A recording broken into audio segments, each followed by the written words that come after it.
La Camargue, incarnation d'un rêve de nature sauvage.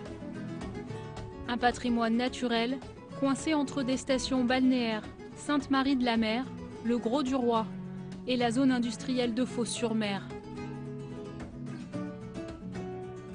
Un équilibre à trouver pour concilier confort des habitants et protection de l'écosystème.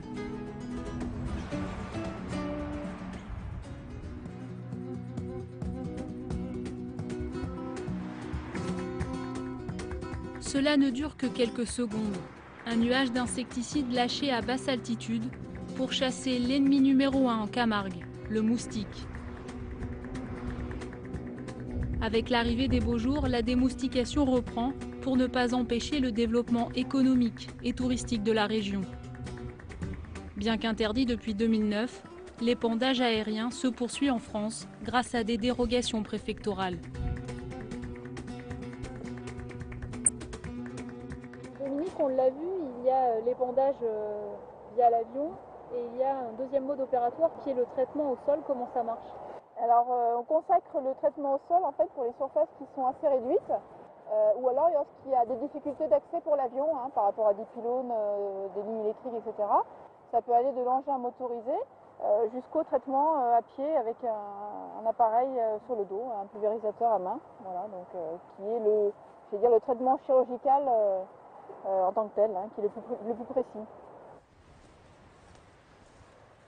Les femelles moustiques pondent sur sol sec et l'éclosion intervient lors de la mise en eau, avec la pluie, l'irrigation et la fluctuation du Rhône et de la mer. Il faut agir vite. La larve de moustique devient adulte en 4 jours. Le produit, une fois ingéré, se transforme en toxine par le pH de la salive et du tube digestif de la larve. Et une fois qu'il y a les toxines, elles vont se fixer sur la paroi intestinale et détruire la larve par septicémie. Sur une cinquantaine d'espèces de moustiques présentes dans notre région, il y en a une petite dizaine qui piquent l'homme, donc les autres vont piquer les oiseaux ou autre chose, donc celles-là ne font pas partie de la stratégie de lutte.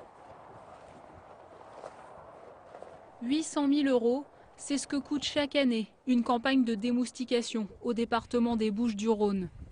L'objectif n'est pas d'éradiquer la présence des moustiques, c'est d'ailleurs impossible, mais leur nombre baisse de plus de 50%. On n'a pas trop de choix, effectivement, si on veut protéger les agglomérations, c'est-à-dire que dans la mesure où les moustiques se développent assez vite, ont une capacité de dispersion importante à l'état adulte, ce qu'il faut savoir, ces milieux-là, si on ne traite pas, ça peut générer 400 piqûres au quart d'heure. Voilà, donc c'est quand même très nuisant. Voilà. Donc à l'heure actuelle, même si le BTI n'est pas efficace dans 100% des situations, et qu'il peut y avoir des petits pics de nuisance, en ville, on va être à 10, 20, 30 piqûres au quart d'heure au maximum des nuisances dans l'année, ce qui est un seuil, je vais dire, beaucoup plus faible que l'état naturel. Fragile et particulièrement exposée, la Camargue est tiraillée entre ambitions économiques et protection environnementale. Comment développer le territoire sans sacrifier son identité? Une partie de la zone démoustiquée comporte des espaces naturels. Et le BTI, insecticide biologique, le seul autorisé par l'Union européenne, ne serait pas sans impact sur la chaîne alimentaire de la faune camarguaise. L'insecticide, inoffensif pour l'homme, ne tue pas que les larves de moustiques, il éradique aussi d'autres espèces d'insectes. Ça a des conséquences sur d'autres insectes qui sont donc visés indirectement. On appelle ça la faune non cible, qui n'est pas ciblée par l'insecticide, mais qui va quand même être détruite. Et donc c'est autant de possibilités alimentaires qui ne sont pas mis en jeu dans la nature et qui donc vont être consommées en moins par certains poissons, puis après au stade adulte par les chauves-souris et les oiseaux. Et chez les oiseaux, effectivement, l'espèce qu'on a décidé de suivre, c'est l'hirondelle de fenêtre. La démoustication gêne l'hirondelle car sa nourriture change. 1/3 de poussins en moins élevés chaque année. Comme elle ne peut pas trouver les mêmes disponibilités, il n'y a pas les mêmes disponibilités alimentaires pour elle en zone démoustiquée, elle est obligée de compenser en se rabattant sur d'autres insectes qui sont plus difficiles à capturer, qui se capturent plus loin que le nid et qui en plus lui sont moins profitables d'un point de vue énergétique. Et donc toute cette énergie qu'il va falloir qu'elle dépense en plus pour compenser la disparition de ces fameux chironomes, ben ça va avoir un impact sur sa capacité à se reproduire.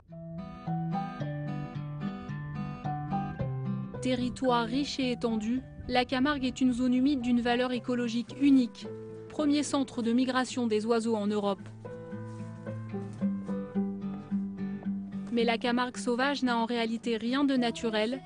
Pour apprivoiser ces terres instables, les hommes ont édifié des digues le long du Rhône et de la côte et creusé des canaux. Entre la fin de la Seconde Guerre mondiale et les années 80, les espaces naturels se sont réduits. Aujourd'hui, on ne perd plus un espace naturel, on a beaucoup perdu, on a perdu jusqu'à 50%. Pourquoi ? En raison des aménagements essentiellement agricoles, puisque dans le cadre du plan Marshall, on a accompagné des grands développements agricoles en France et on a développé un réseau hydraulique, des stations de pompage qui ont permis d'aménager des espaces et il a fallu gagner sur les espaces naturels. Il y a le développement de l'exploitation salicole aussi, qui a donc gagné sur les espaces naturels. On n'est plus dans ce cadre-là, puisqu'on n'est plus dans des gros projets d'aménagement comme on a connu. Par contre, aujourd'hui, c'est de ne pas perdre en qualité. Et pour s'assurer que les espaces naturels sont bien préservés, le parc régional suit l'évolution de chaque espèce animale. Le flamant rose en particulier, une espèce protégée, symbole de la Camargue. La femelle ne pond qu'un œuf chaque année au printemps, qu'il faut couver pendant 1 mois. L'oiseau a pris ses habitudes dans l'étang du Fangassier, seul site de reproduction existant en France. Les flamants roses ont besoin de conditions particulières pour se reproduire? Oui, donc les flamands ils sont sensibles aux prédateurs terrestres, notamment les renards ou les sangliers qui peuvent venir manger les œufs ou les petits. Donc il leur faut une île entourée d'eau et d'une eau assez profonde et assez salée pour dissuader les prédateurs terrestres. Depuis plusieurs dizaines d'années, la Compagnie des Salins du Midi remplit l'étang au printemps. C'est donc grâce à l'intervention humaine que la survie de l'espèce a jusque-là été assurée en Camargue. Les processus sédimentaires et dynamiques qui ont créé le delta de la Camargue ne sont plus actifs aujourd'hui, ne permettent plus de créer des îlots favorables à la reproduction de cette espèce. C'est notamment pourquoi, dans les années 60 et 70, il a été décidé de créer un îlot artificiel pour subvenir aux besoins des flamands en site de nidification. C'est cet îlot qu'on observe ici, là-bas, et qui accueille chaque année en moyenne 10 000 couples de flamands sur le littoral méditerranéen français.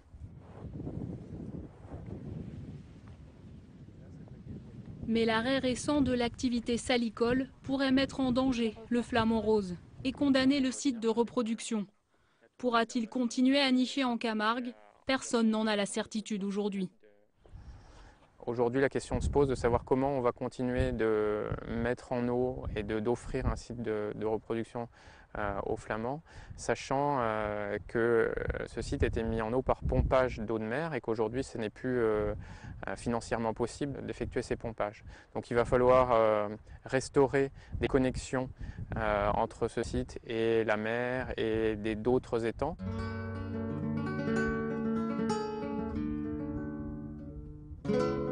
Et facteur aggravant, des molécules d'herbicides et des taux importants de pesticides dus à l'activité agricole ont été retrouvés dans l'étang du Fangassier.